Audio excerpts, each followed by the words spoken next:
How to use a soundboard in Discord. So in this video, I'll be showing you how to use a soundboard, and this is going to let you play custom sounds through your microphone. You can also upload your own sounds and also play these through your mic. Now the very first step is just to go and open up an internet browser, and from an internet browser you need to type in voicemod download and press enter. You can then click on this top website, which is voicemod.net.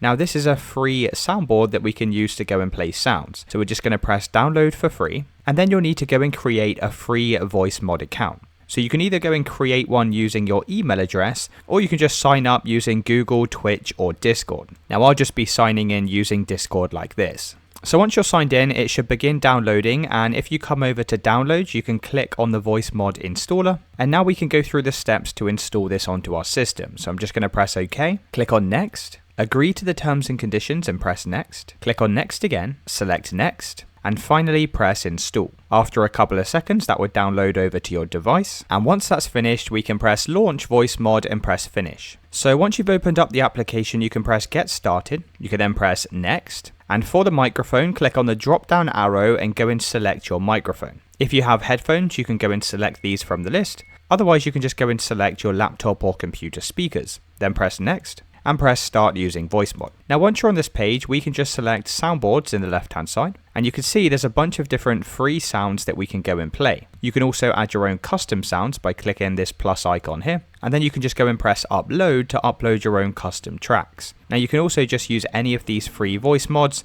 Like I said, there's tons to choose from, so you can filter these by clicking sounds and both voices, and once you've selected a sound it will be added to your soundboard. Now to go and start using this in Discord, let's open up the Discord application, click on user settings in the bottom left hand side. In the left navigation scroll down to voice and video, click on the drop down arrow next to input device, and you actually want to go and change this to voice mod. So once we've selected voice mod, make sure the input volume is turned up. You're then going to scroll down and we need to disable this input sensitivity, make sure this is turned off. And you also need to scroll down and make sure noise suppression is turned off as well. So it's really important to disable these two features in order for this to work. And once you've done that, you can just go and close out of this window. So now you can go and join a voice call on Discord and you can start using your sounds in the voice mod application. So like I said, you can go and click on any of these free ones to add it to your soundboard. Let me know in the comments if you found this video helpful.